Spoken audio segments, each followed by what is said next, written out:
اعوذ باللہ من الشیطان الرجیم بسم اللہ الرحمن الرحیم وعلم آدم الاسماء کلہا، اور اللہ نے سکھا دیے آدم کو تمام کے تمام نام۔ اب اس میں بھی ایک رائے تو یہ ہے، بلکہ اس میں تقریباً اجماع ہے مفسرین کا، کہ اس سے مراد ہے تمام اشیاء کے نام، اور تمام اشیاء کے نام سے مراد ہے ان کی حقیقت کا علم۔ ہیومن نالج جو ہے، اگر آپ اس کا تجزیہ کریں گے تو وہ یہی ہے کہ انسان ایک چیز کو پہچانتا ہے، پھر اس کے لیے ایک نام رکھتا ہے یا کوئی ٹرم اس کے لیے قائم کرتا ہے۔ اس نام یا ٹرم اور اس کے حوالے سے، اصطلاح کے حوالے سے بہت سے حقائق کو اپنے ذہن کے اندر محفوظ کرتا ہے۔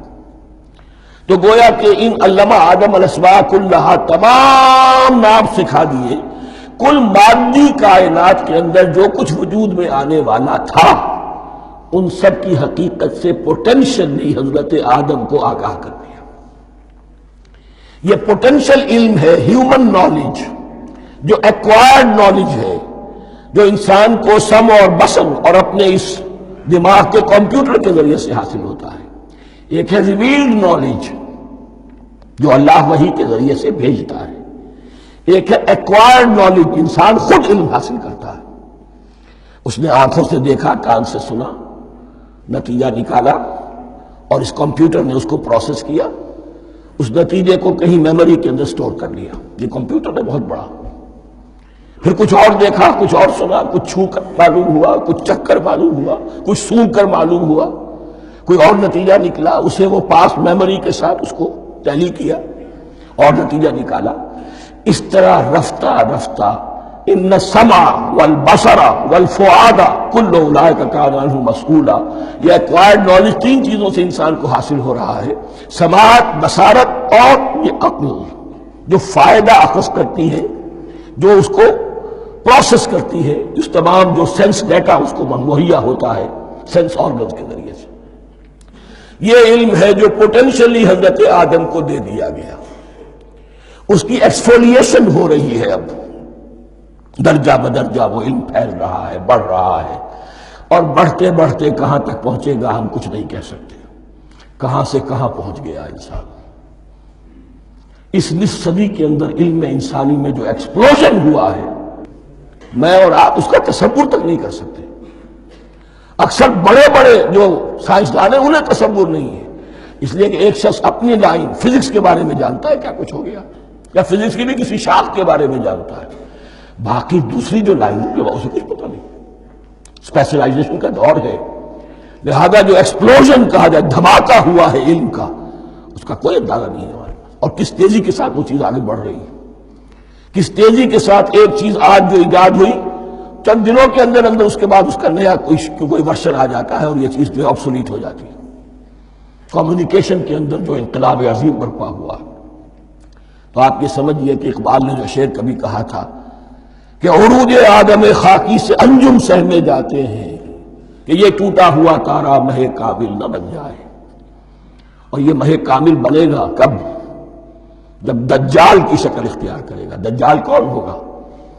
جو ان تمام قواعد طبیعہ کے اوپر قابو پا لے گا، جب چاہے گا جہاں چاہے گا بارش برسائے گا، رزق کے تمام خزانے اپنے ہاتھ میں لے لے گا، جو اس کے اوپر ایمان لائے گا اسی کو ملے گا، کسی اور کو نہیں ملے گا، اس کی آواز پوری دنیا میں سنائی دے گی، وہ چند دنوں کے اندر پوری دنیا کا چکر لگا لے گا۔ یہ ساری چیزیں جو حدیث میں دجال کے بارے میں آئی ہیں، وہی اسی علم آدم، ایکوائرڈ نالج کے اس حد کو پہنچ جانا کہ وہ ٹوٹل مسٹریز نیچر کی جو ہے وہ اس پر منکشف ہو جائے، اور ان قواعد طبیعہ کو وہ ہارنس کر لے، قابو میں لے آئے اور انہیں استعمال کرے۔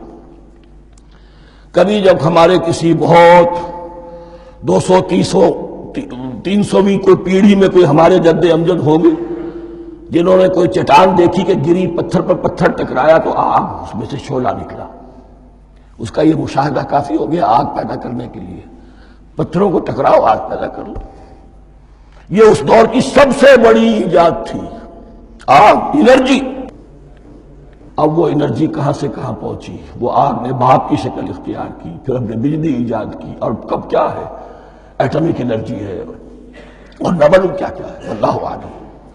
ان تمام چیزوں کا تعلق ہے خلافت عرضی کے ساتھ، لہذا فرشتوں کو جو بتایا گیا وہ یہ ہے کہ آدم کو علم بھی دیا جا رہا ہے، صرف اختیار ہی نہیں دیا جا رہا، علم دیا جا رہا ہے۔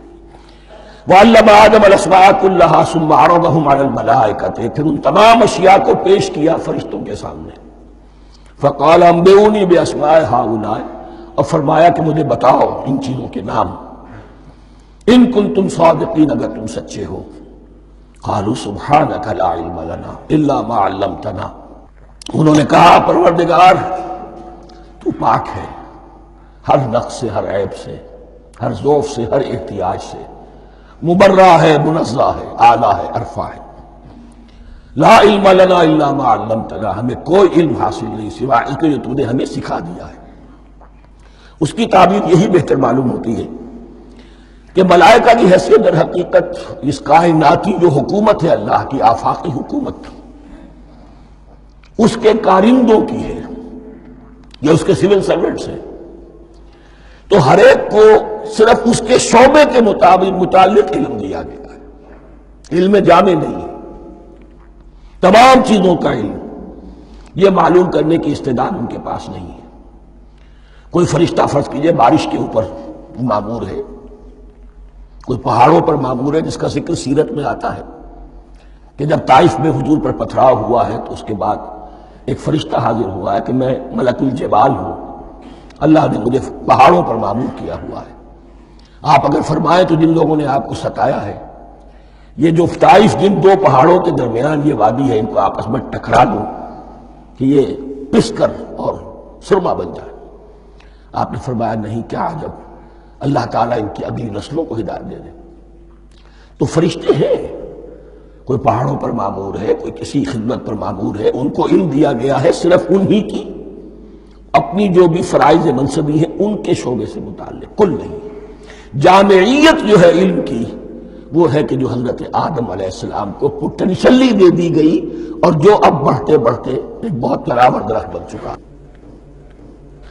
سبحانک لا علم لنا الا ما علمتنا انک انت العلیم الحکیم، یقیناً آپ ہی کی ذات ہے جو کل کے کل علم کی حامل ہے، اور جس کے اوپر حکمت بھی، جس کی حکمت بھی قابل ہے، باقی تو ہر مخلوق میں سے ہر ایک کا علم ناقص رہے گا۔ العلیم، کل علم کا جاننے والا تو ہی ہے، الحکیم، کل حکمت وہ تو تیرے ہی پاس ہے۔ صدق اللہ العظیم۔